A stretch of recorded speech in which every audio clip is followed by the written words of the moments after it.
It's the Eagle Community Television Forum with your host, Gary Shorman.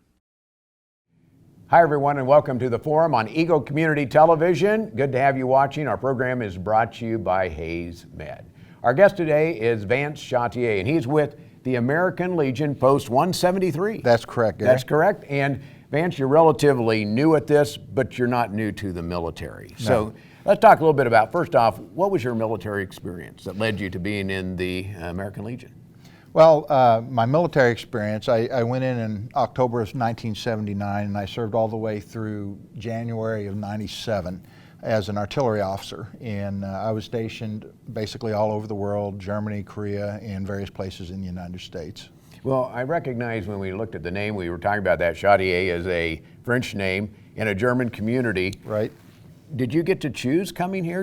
Where did you grow up, and then how did that transition into here in Hayes? I'm originally from Joplin, Missouri, and most people will recognize that name. 3 years ago, they had the big tornado down here. And when I was in high school, I decided I wanted to serve the nation as an officer in the United States Army. So I went to college and got my commission through the ROTC program there. And then I went on active duty, served all over the world. And when I ended, I was in Colorado Springs. And while I was in college, I decided I wanted to basically serve as a pharmaceutical rep for one of the major pharmaceutical companies. And I had the privilege of getting on with one of the best companies out there, and that's Merck Pharmaceutical. And I served them for 18 years and just retired from there last year. So you have a lot of free time to do this, right? Not really. Well, that's the reason I asked the question, because first off, the military, when you say give your life to the military, you really do. When you talk about traveling around the world, it is not a part-time kind of deal. It is full-time. Somewhere you're away from your family, you're traveling. Right. When you're on active duty, everybody thinks about locally, they have the reservists and they do their weekend tours and then 2 week in the summer, and then occasionally they may be deployed to go to places like Iraq and everything. When you're on active duty, you're constantly at the Army's call. And you're constantly training. So about half the time while I was in, we were out actually training and away from the family. So any given month, you may see your family about 50% of the time. So it is a dedication to the service. And that's probably true of most of the services. When you were talking about the artillery and doing that part, does that give you a feel for what's going on now? And what's happening in Afghanistan, what's happening in Syria, some of those countries, as to what could take place and what's really happening? In some extent, yes, because I have an understanding. As an artilleryman, I have to understand the intelligent gathering process, because that's where you basically figure out where you're going to target the enemy when you're in combat. But it is something that's kind of ingrained in the artillery, because you have to study all the different branches of the military, of the Army, also from fire from the Navy, coordination of aircraft. So you learn a little bit about everything so you understand how it all integrates. And part of our job in the artillery not only is shooting the rounds, but advising the commanders on the ground how to best use all those assets to make it a successful campaign. Well, it seems like, and those of us that are just thankful that there's veterans out there that do that and have put in the time away from their family, to know how complicated the world has become. And so for those that are serving, for those that have retired like yourself, and for those that are still giving back like you are from the American Legion, it's great to have that group of people that wants to give to our country. And I think I can speak for most veterans and say we're very happy to have served the country and served our citizens in that capacity. Let's transition over to the veterans, because with the American Legion, that's the number one goal. This is not a paid position. It's a volunteer position that you have, that you've taken up to do that. What all is involved when you become head commander of the American Legion post? Well, number one, the Legion isn't just the American Legion. We have 4 different auxiliaries or groups that are part of that. We have the Sons of the American Legion, we have the Ladies Auxiliary, and we have the Riders, as well as the Legion themselves. So as the commander, I am basically responsible for coordinating all those different groups and making sure that they are working toward the goals of the American Legion nationally, and as well as the goals that we have set locally here. Have the goals been consistent over the years? They change based on the commander. Each commander has different priorities that they have. My priority as the commander is to really focus in on taking care of our local veterans and making the American Legion a place where they can come for help if they need it.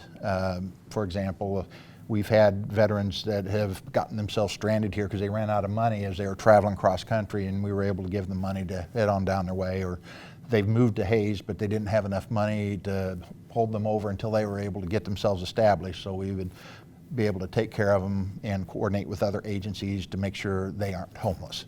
So we do those kind of things locally here. Is there also help through, I'd say not the VA process, but a lot of times there's some medical issues that go along with veterans. Right. Do you help with that at all? We help coordinate with the VA. We have a local VA office over at the Hadley Center where veterans can go to get that help. But yes, we will help them. Also, another issue, a lot of people don't know is that nationally, 22 veterans a day are committing suicide, and a lot of that is because of post-traumatic stress. And one of the things that I try to focus with those vets that are here in our area is please call the American Legion. If you are having those kind of thoughts, please give us a call. I know I've got several that I've given my phone number to there at the Legion, that if they feel down and they're feeling those suicidal thoughts, give me a call, no matter what time of night. And I know a lot of the others are that way as well. And we try to take care and give them someone to talk to and help get them through those kind of depressive episodes. No, I know if you were doing that though, and it is one of those things you think about. Somebody like myself who's not been in the military wouldn't understand that, but those that are involved with the American Legion have been there in many cases. Right. May not have been the exact situation, right, but have been away from family, been away and been in situations that are just tough situations. Right. Even those that haven't been in the combat situation, they have that brotherhood of arms because you rely on each other. Even during training, it's so intense and everything. You rely on your combat buddy and your fellow soldier to watch your back, and you're watching theirs. And when you deal with enough people, you begin to understand that, especially those that have been in combat, and I had people that served under me that had been in the first Gulf War, and I dealt with them there while I was serving active duty, and was able to really get a feel for the kind of issues that those soldiers face. And so I feel like I can help them, and I know that we're working right now to try and bring in some training to train more of the Legion members on how to help soldiers that are suffering from PTSD. So we'll be bringing that in hopefully next year sometime. I'm guessing there's going to be more of those instead of less of those. I would guess you're correct. All right, we're going to take a break and come back because you have you drive by the building, the American Legion building out there. Right. What all goes on there? You've had some fun fundraisers that have gone on. You've also had a couple of listening sessions. We're going to find out more when we come back. Our guest is Vance Chartier, who's with the American Legion here in Hayes. Back with more after this from Hayes Med. It's a beautiful day in our super high-speed internet great customer service neighborhood. Like you, this is where we live. In fact, our company is employee-owned, so it's our goal to improve the quality of life for everyone in our community by delivering faster, more reliable internet, clearer, more feature-laden phone service, quality TV channels, all with the level of customer service you'd expect from people who are your neighbors. Eagle Communications, our community connected. Welcome back to the second half of our forum program here on Eagle Community Television. It's good to have you watching along. Our program is brought to you by Hayes Med. If you're sitting out at home thinking, boy, I have a great idea for a show, send them to me at gary.shorman on eaglecom.net, or you can check us out on Facebook and leave us a note there under ECTV Forum. Our guest is Vance Chartier, who is a commander of American Legion Post 173 here in Hayes. And Vance, you drive by that building. It's a beautiful building, fun place, but people go, what goes on in there? What takes place in that building?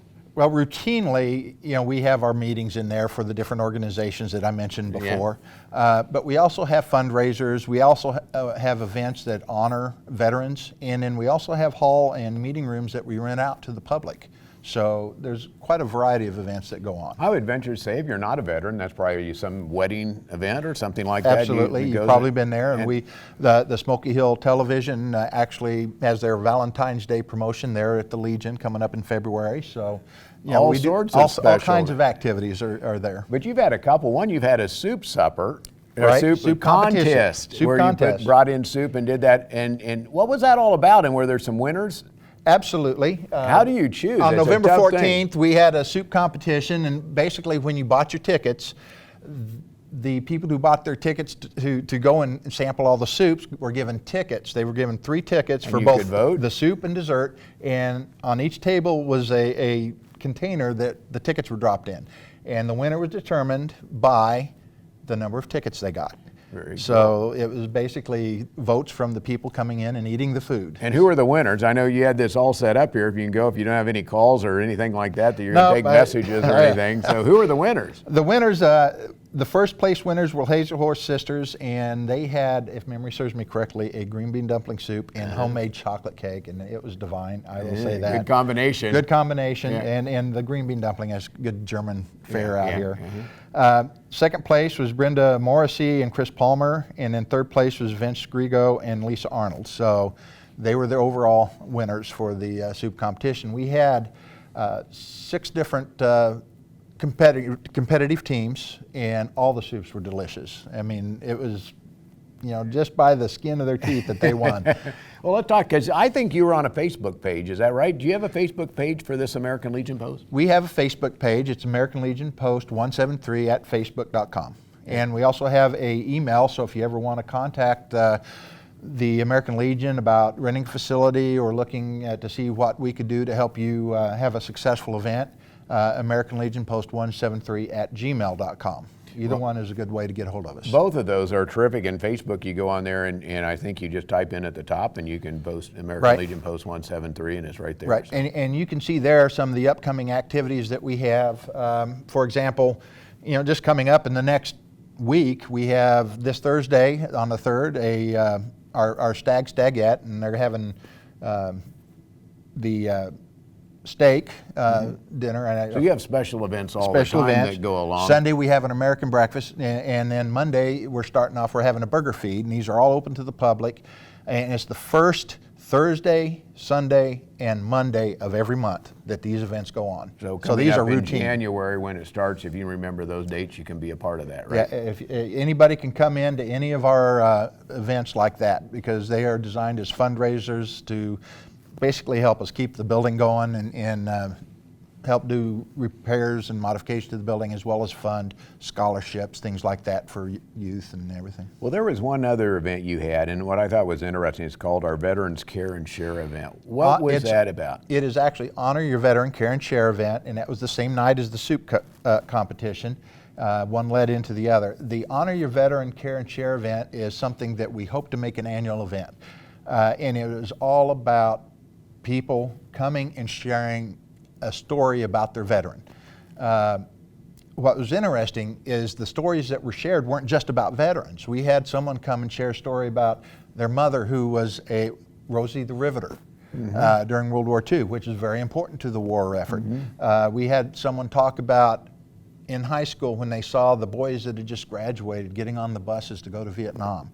And then we also had people come and share stories about their veterans, as well as bringing scrapbooks and things to see pictures of their veteran and everything. Were you surprised at all those stories that came out?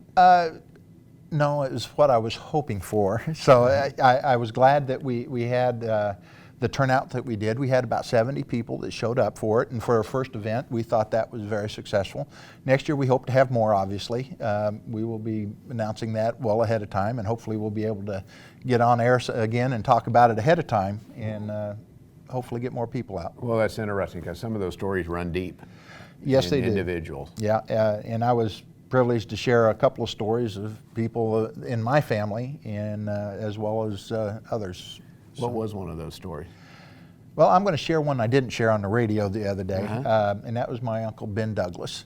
And he served in Korea, and for many years, his wife had wondered why he was getting up with night terrors and things like that, and he never talked with his family about it. And when I came back from a year tour in Korea, I went to visit him, and he sat down with me, and he pulled out his memorabilia that he had kept from Korea, and he had actually earned a Bronze Star in Korea. He and his combat buddy manned a machine gun nest, and they were able to hold off a Chinese division long enough for their company to get out of Dodge and get back to safety in retrograde operations. And at great potential harm to themselves. Fortunately, they were able to get back without injury. But he really changed in my eyes when I heard that story, because I didn't even know he had served up to that point as a veteran.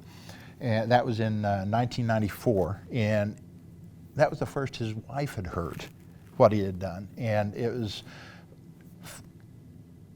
was enjoyable for me to have that, so his wife understood what he went through. And she told me afterwards, she now understood those night terrors that he would have and everything. And we talked a little about PTSD. He suffered it for years before it finally started fading enough to where it didn't bother him routinely. But he was a hero in every step of the word, every shape of the word. And after he got done serving in the military, he actually continued to serve the country as a prison guard at the Leavenworth Penitentiary. So he spent his life serving the government. Boy, those are the stories that I know with the American Legion has, and they hold in the way to share those. And I like that, where it's the honor. You have to honor your veteran care and share event. Right. So that when that comes up next year, be sure and let us know so that more people can be involved with that. Absolutely. We'd love people from all over the area to come to those events. Well, Vance, thank you for volunteering your time to lead up the American Legion Post and all the things that the American Legion Post does here in Hays. It's my pleasure. Facebook is what? American Legion Post 173 at facebook.com, or email us at americanlegionpost173@gmail.com. Vance Chartier has been our guest here on the forum on Eagle Community Television. He's the commander of the American Legion Post 173. Thank you, Gary. Got it right. All right. Thanks for joining us here on the forum. It's brought to you by Hays Med and by Eagle Communication, our community connected. Hays Med is your first and best choice for healthcare. They're the only facility providing tertiary level services in this region, with more than 70 physicians and 26 specialties ranging from heart, orthopedic, spine care, cancer, obstetrics and gynecology, wound care, rehabilitation and surgery, including the Da Vinci robotic surgery. Hays Med is your comprehensive health provider for people throughout Western Kansas. Hays Med, helping people be healthy.